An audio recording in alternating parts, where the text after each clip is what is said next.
Assalamualaikum warahmatullahi wabarakatuh. Baik teman-teman, kita lanjutkan dengan latihan melakukan analisis menggunakan uji ANOVA ya. Uji ANOVA ini merupakan uji parametrik dengan syarat data numerik berdistribusi dengan normal. Kemudian juga varian dari kelompoknya itu, varian dari masing-masing kelompoknya itu harus sama, sehingga nanti kita akan melakukan uji homogeneity ya. Itu syarat yang harus terpenuhi. Di sini contohnya adalah perbedaan rata-rata berat badan bayi yang dilahirkan berdasarkan tingkat ekonomi ya, atau pengaruh tingkat ekonomi terhadap berat badan bayi yang dilahirkan. Nah, di sini tingkat ekonominya ada 3 kelompok ya, kode 1, 2, dan 3, di mana kode 0 ini adalah untuk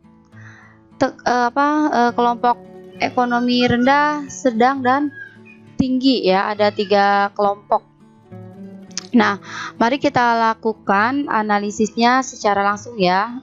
Kita ini kita tes ternyata normal, maka kita lanjutkan dengan uji ANOVA. Untuk melakukan uji ANOVA, klik menu Analyze. Kemudian setelah mengklik menu Analyze, kemudian kita klik Compare Mean lagi. Kemudian di sini kita klik yang One Way ANOVA ya. Jadi saya ulangi, Analyze, Compare Mean, baru One Way ANOVA. Ini diklik One Way ANOVA-nya. Kemudian di sini ada kolom Dependent List dan kolom faktor ya. Untuk kolom Dependent List dimasukkan data yang merupakan data numerik, yaitu berat badan bayi, kita pindahkan ke sini.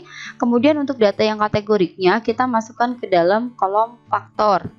Nah, setelah itu kita klik Option. Di samping sini ada Option, kita klik Optionnya. Kemudian kita checklist yang deskriptif. Ini tujuannya untuk mendapatkan data output deskriptifnya. Kemudian yang kedua, homogeneity of varian. Jadi ini untuk melihat apakah variannya sama atau tidak. Nah, setelah kita klik deskriptif dan homogeneity of varian testnya, kita lanjut dengan klik continue ya. Nah, setelah kita mengetik continue, maka langsung aja kita klik OK. Ya, ini oke, kita klik.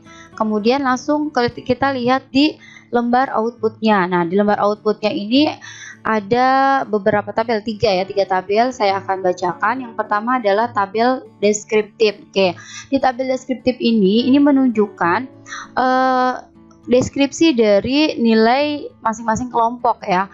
Di sini untuk tingkat sosial ekonomi tinggi ya, responden yang berasal dari tingkat sosial ekonomi tinggi ada 7 orang dengan rata-rata berat badan bayi yang dilahirkannya adalah 3.478. Kemudian di tingkat sosial ekonomi sedang ada 6 orang, rata-rata berat badan bayi yang dilahirkannya adalah 3.008 gram. Nah, untuk tingkat sosial ekonomi rendah ini ada 7 orang juga dengan rata-rata berat badan bayi yang dilahirkan adalah 2.535 gram dengan standar deviasi sekian. Oke, ini deskripsinya untuk masing-masing kelompok, termasuk di sini ada nilai minimum dan nilai maksimum, di mana pada kelompok ekonomi tinggi berat badan bayi yang paling kecilnya adalah 3.000 gram dan yang paling besar adalah atau yang paling berat bayinya adalah 4.000 gram. Kemudian untuk yang sosial ekonomi sedang 2.100, yang paling kecil berat badan bayinya, dan yang paling besar adalah 4.100 gram. Demikian untuk yang sosial ekonomi rendah, di sini berat badan bayi yang paling rendah yang dilahirkan adalah 2.250 dan yang paling berat 2.900. Baik, kita lanjut ke kolom selanjutnya, yaitu kolom test of homogeneity. Di dalam tes homogeneity ini kita lihat nilai p-value yang didapatkan. Nah, ternyata p-value yang didapatkan di sini adalah 0,070. Artinya p-value-nya lebih besar dari alpha. Jika pada tes homogeneity didapatkan p-value lebih besar dari alpha atau lebih besar dari 0,05, maka dapat disimpulkan bahwa variannya ini sama ya, jadi variannya homogen gitu. Sehingga syarat untuk melakukan uji ANOVA-nya terpenuhi ya, selain datanya normal juga variannya sama. Nah, yang terakhir adalah di tabel ANOVA. Tabel ANOVA ini ada nilai p-value yang bisa kita lihat, yaitu 0,007 di kolom signifikannya ini.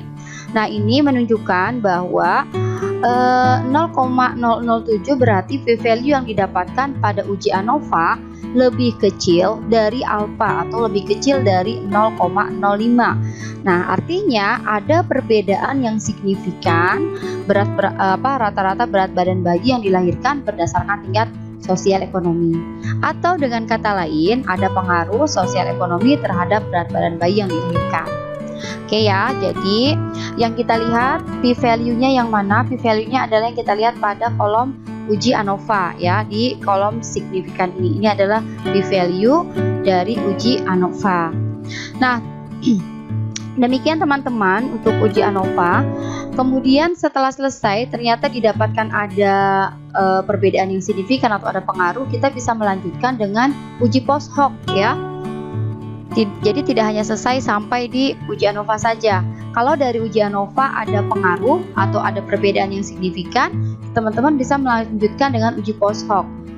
Nah, tadi kan ada 3 tingkat sosial ekonomi ya, tinggi, sedang, dan rendah. Nah, sekarang kita ingin tahu yang berbeda tuh yang mana? Ya kan, tadi kan dari hasil uji ANOVA-nya ada perbedaan yang signifikan sosial ekonomi dengan berat badan bayi. Sementara di dalam ANOVA ini kan ada 3 kelompok nih. Nah, yang beda tuh yang mana? Apakah yang berbeda rata-rata berat badan bayinya itu antara kelompok sosek yang tinggi atau kelompok yang sosek sedang? Atau kelompok yang sosial ekonomi sedang dengan yang rendah? Ataukah yang tinggi dengan yang rendah? Ataukah satu sama lain semuanya berbeda? Nah, kita belum tahu nih, kita hanya baru sampai tahu oh ada perbedaan, tapi yang beda spesifiknya kelompok mana dengan kelompok mana itu kita belum tahu. Kita bisa lanjutkan dengan uji post hoc. Jelas ya? Oke, bagaimana cara melakukan uji post hoc?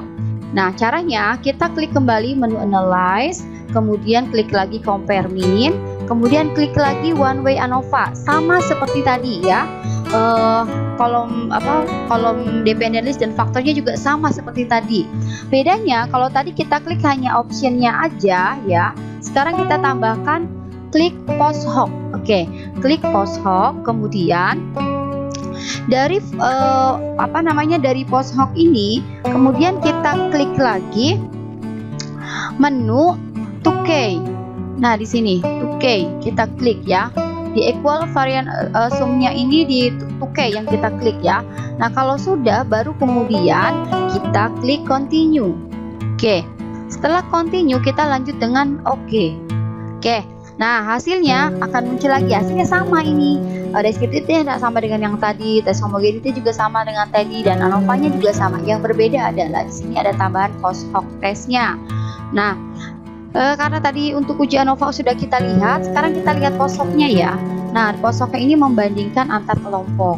Oke, di sini kita lihat di baris yang pertama membandingkan kelompok sosial ekonomi tinggi ya di sini dengan sedang, kelompok sosial ekonomi tinggi dengan yang rendah ya, yang rendah ini dengan ini, kemudian yang tinggi dengan sedang.